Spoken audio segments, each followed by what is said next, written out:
The Blue Hotel by Stephen Crane. Part 8. The Swede tightly gripped his valise, tacked across the face of the storm as if carried by sails. He was following a line of little naked grasping trees which, he knew, must mark the way of the road. His face, fresh from the pounding of Johnny's fists, felt more pleasant than pain in the wind and in driving the snow. A number of square shapes loomed upon him finally, and he knew them as the houses of the main body of the town. He found a street and made travel along it, leaning heavily upon the wind whenever, at a corner, a terrific blast caught him. He might have been in a deserted village. We picture the world as thick with conquering and elate humanity, but here, with the bugles of a tempest pealing, it was hard to imagine a peopled earth. One viewed the existence of man then as a marvel, and conceded a glamour of wonder to these lice which were caused to cling to a whirling, fire-smitten, ice-locked, disease-stricken, space-lost bulb. The conceit of man was explained by this storm to be the very engine of life. One was a coxcomb, not to die in it. However, the Swede found a saloon. In front of it, an indomitable red light was burning, and the snowflakes were made blood-colored as they flew through the circumscribed territory of the lamps shining. The Swede pushed open the door of the saloon and entered. A sanded expanse was before him, and at the end of it 4 men sat about a table, drinking.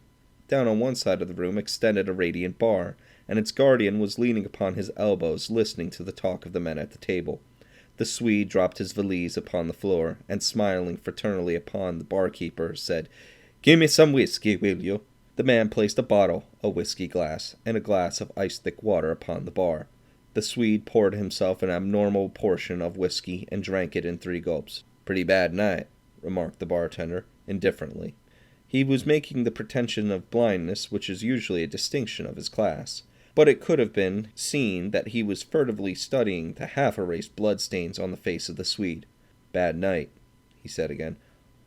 "Oh, it's good enough for him," replied the Swede, heartily, as he poured himself some more whiskey. The barkeeper took his coin and maneuvered it through its reception by the highly nickeled cash machine. A bell rang. A card labeled 20 cents had appeared. "No," continued the Swede, "this isn't too bad weather. It's good enough for me." "So?" murmured the barkeeper, languidly. The copious drams made the Swede's eyes swim, and he breathed a trifle heavier. "Yes, I like this weather. I like it. It suits me." It was apparently his design to impart a deep significance to these words. "So?" murmured the barkeeper again. He turned to gaze dreamily at the scroll-like birds and bird-like scrolls which had been drawn with soap upon the mirrors in the back of the bar. "Well, I guess I'll take another drink," said the Swede presently. "Have something?" "No, thanks. I'm not drinking," answered the bartender. Afterward he asked, "How did you hurt your face?" The Swede immediately began to boast loudly. "Why, in a fight. I thumped the soul out of a man down here at Scully's Hotel." The interest of the 4 men at the table was at last aroused. "Who was it?" said one. "Johnny Scully," blustered the Swede, "son of the man what runs it. He will be pretty nearly dead for some weeks, I can tell you. I made a nice thing of him. I did. He couldn't get up. They carried him in the house. Have a drink?" Instantly the men in some subtle way encased themselves in reserve. "No thanks," said one. The group was of curious formation. 2 were prominent local businessmen. 1 was the district attorney, and 1 was a professional gambler of the kind known as square. But a scrutiny of the group would not have enabled an observer to pick the gambler from the men of more reputable pursuits. He was, in fact, a man so delicate in manner when among people of fair class, and so judicious in his choice of victims, that in the strictly masculine part of the town's life he had come to be explicitly trusted and admired. People called him a thoroughbred. The fear and contempt with which his craft was regarded was undoubtedly the reason why his quiet dignity shone conspicuous above the quiet dignity of men who might be merely hatters, billiard-makers, or grocery clerks. Beyond an occasional unwary traveler who came by rail, the gambler was supposed to prey solely upon reckless and senile farmers, who, when flush with good crops, drove into town in all the pride and confidence of an absolutely invulnerable stupidity. Hearing at times in circuitous fashion of the despoilment of such a farmer, the important men of Romper invariably laughed in contempt of the victim, as if they thought of the wolf at all. It was with a kind of pride at the knowledge that he would never dare think of attacking their wisdom and courage. Besides, it was popular that this gambler had a real wife and 2 real children in a neat cottage in a suburb, where he led an exemplary home life. And when anyone even suggested a discrepancy in his character, the crowd immediately vociferated descriptions of this virtuous family circle.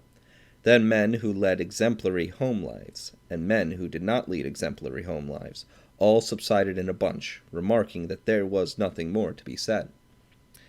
However, when a restriction was placed upon him, as for instance when a strong clique of members of the new Pollywog Club refused to permit him, even as a spectator, to appear in the rooms of the organization, the candor and gentleness with which he accepted the judgment disarmed many of his foes and made his friends more desperately partisan.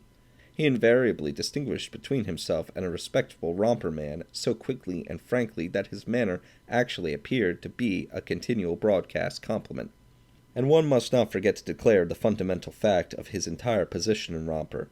It is irrefutable that in all affairs outside his business and all matters that occur eternally and commonly between man and man, this thieving card-player was so generous, so just, so moral, that in a contest he could have put to flight the consciences of 9/10 of the citizens of Romper. And so it happened that he was seated in this saloon with the 2 prominent local merchants and the district attorney. The Swede continued to drink raw whiskey, meanwhile babbling at the barkeeper and trying to induce him to indulge in potations. "Come on, have a drink. Come on." "What? No? We'll have a little one then. By God, I've whipped a man tonight, and I want to celebrate. I whipped him good too, gentlemen," the Swede cried to the men at the table. "Have a drink?" "Shh," said the barkeeper.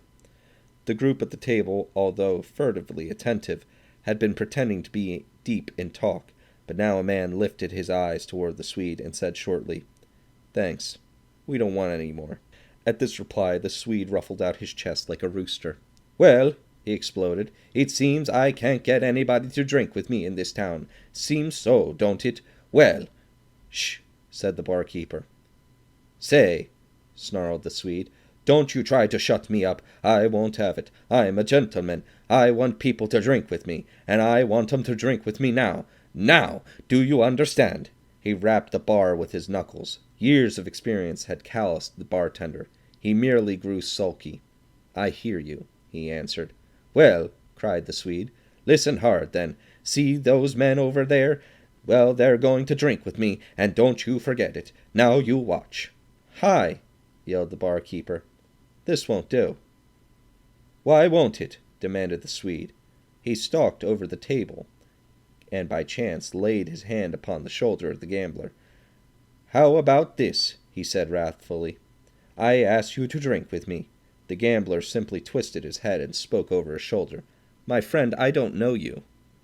"Oh, hell!" answered the Swede.